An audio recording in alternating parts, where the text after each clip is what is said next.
I think it says everything about him. You know, that's why it was such an easy decision, you know, to be honest with you, to go with Kyle, because Kyle's one of those guys that helps me because I've got a relationship with him prior to Iowa State, you know, knowing who he is. But I think when you sit and you really watch Kyle, and I said this earlier, one of the things I love about Kyle is you guys got to see Saturday. But if you came here, and Kyle's one of those guys, he was one of the new players when our staff came here a year and a half ago and was one of the first guys in. He came in at the spring semester. And Kyle came from a high school program that understood and had elite success. He had elite success. And he has been one of those guys, his work ethic, his demeanor, even though he wasn't the starter, how do I get a chance, coach, to be the guy? What do I need to do to get better? And he's always attacked that. And I think that was what allowed us to have such confidence saying, you know what, that's the guy. He's going to do everything we need him to do to at least give us a chance to be successful. And, you know, that's what makes Kyle really special. He's a fantastically intelligent young man, but his work ethic and preparation is everything, kind of like Joel, really, in a lot of ways, that makes him such a good player. He loves football. He loves to attack his own process. And I think everybody, gosh, he was so stoic. Like, to be honest with you, that's Kyle all the time. You know, that's who he is. You know, dry sense of humor, kind of a really neat kid that doesn't say a whole lot and just comes about and does his business. And even attacking his 2 reps, you know, throughout the, you know, early part of the season to, you know, he had a really good fall camp for us. And I think there was some, you know, a lot of moments where our coaching staff was like, man, you feel really comfortable with what our quarterback situation is because of what Kyle's doing through fall camp. So that's kind of a little bit of it, but he's a pretty special young guy. And you as a coach are really happy for young men when they get their opportunity and they've worked as hard as he has, that they take advantage of it. And he did, and it's going to be really fun to see what he can continue to do for our football team. You have Kyle or Jacob at the top of the depth chart for Saturday's game. Is that an active competition going on, or maybe not competition? Well, it can be active because one guy's not active. Yeah. And then when it came to Zeb Noland, where did he kind of fall in the whole battle for that, you know, opportunity? Yeah, I don't think Zeb, you know, really fell, other than the fact that Zeb and Kyle kind of both been getting the 2 reps. You know, just our demeanor of where we thought Kyle was. You know, Zeb's still a young guy and we all have a lot of confidence in him. Zeb's just missed some time with that injury, you know, and is still kind of coming back. He's certainly healthy now, but, you know, I think you throw in experience, you throw in what you saw Saturday, what we saw as a staff, and, you know, Zeb's a great number 2 right now, you know, and I think he's always a fluid 2, you know.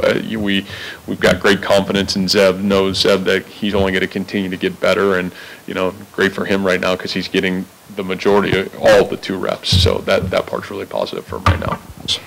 Yeah, the distribution piece is really big. You know, I think if you look back to our era of offensive football, back to Toledo in its 7 years to now where we're at here at Iowa State in year 2, where when we have running backs, multiple receivers, you know, we usually are playing our best football. You know, what we need then is somebody that can distribute that ball where it needs to be, you know, and when the defense gives us, you know, certain things, we got to be able to get the ball into our playmakers' hands. And so I think when there is multiple, it's huge. It really allows us to have success, and, you know, you'll see us stretch the field horizontally, but you'll also see us have the ability to stretch the field vertically, both in our running game and our passing game. So I think that's what we try to do, you know, and then try to find some matchups that really benefit us offensively.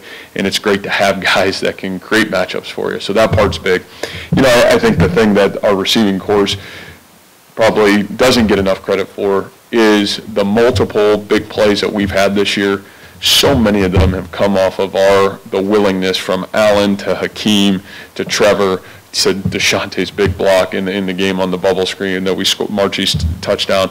Those guys do a phenomenal job, and that's a lot of credit to Coach Gasser. You know, I think that's the foundation of attitude and effort that he brought to that group from day one. But then the buy-in value of those guys is unselfish as they are. You know, a lot of times we talk receivers catching the ball, but you got to be really unselfish. And that was a huge piece of the game, in my opinion, was our ability to block downfield by our wide receiving core. So, and I think it's been a huge factor for our success offensively, really through the entire part of the year. So we're going to need them to continue to do that for us to be successful. Well, I think, you know, the clarity of that is, you know, exactly what was said on Friday, you know, and so I don't want to go into it any more than that. Is he still a member of our team? Yes. Is he still around us? Yes. You know, any more than that, I don't think it's fair to him or fair to anybody else to go into it, but I do appreciate the question. No, I don't think so, which is, knock on wood, a really good situation for us. Willie had hurt his hamstring last Sunday in practice. You know, we didn't know if we would have him or not, and by the time we got to Thursday of last week, you know, he wasn't ready to go.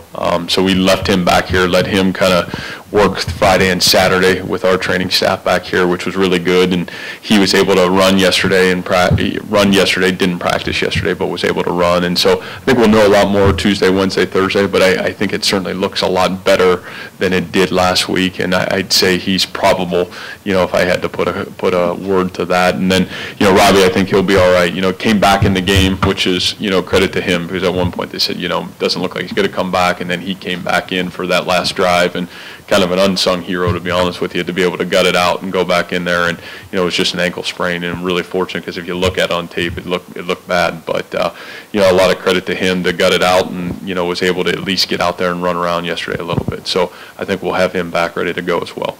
Yeah, I mean, gosh, last year, to be honest with you, in fall camp, I remember, you know, that one run he makes on 3rd and 1 where he catches the screen pass out there and then kind of cuts it back against the grain.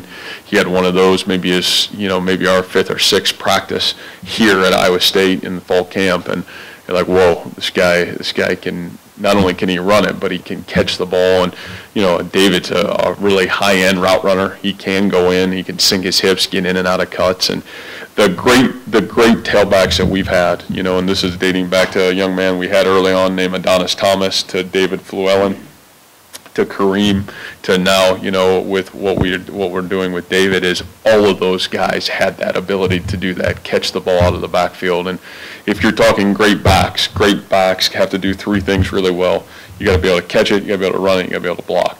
That's how you stay on the field. That's how you are consistently on the football field. And, you know, when you can't do all those, it's tough as a coach, like how you going to play you, you know, oh man, we're passing, I got to get you out of the game, or we're running, we got to get you out. No, you don't want to do that. You want a complete player. And so that's where, you know, that's where his value is so high on our football team. And but yeah, he's a really good route runner, can do a lot of things. We've been able to use him in some different ways, because now you can match him up, and you know, especially as we continue to grow as an offensive line and get better, you know, it may not always be running the ball. You know, it's got to be some different ways to get him incorporated into the offense.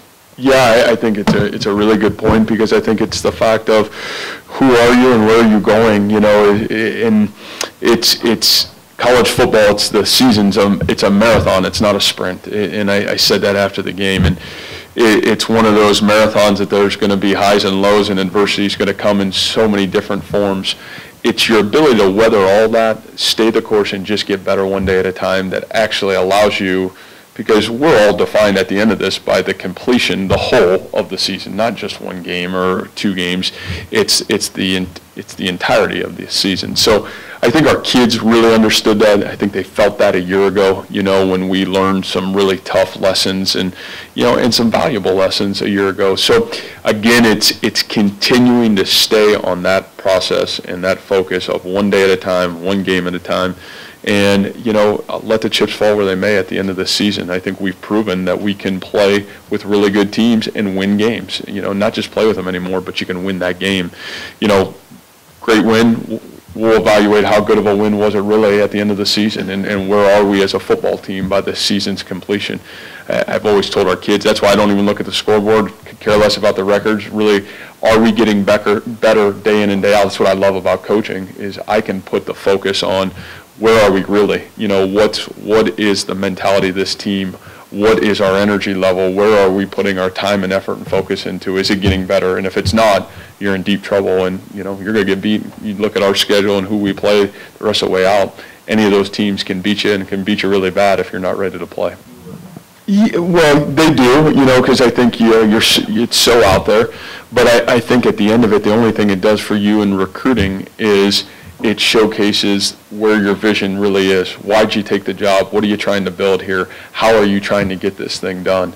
And I think it just gives you a little bit of credibility when you win a game like that to say, yeah, you know what, they are building something really special there. You can talk about all that you want, and I get that. I'm the first guy to stand here and tell you, you can talk it all you want, but talking it doesn't get the job done. It's doing it. And so I think that gives you some energy and some proof in the pudding that, yeah, you know what, we are working really hard to get this thing done, and here's where we can go with this whole thing. So I think that's the biggest thing it does. But again, if there's no result after this or there's no success after this, then it is all for naught.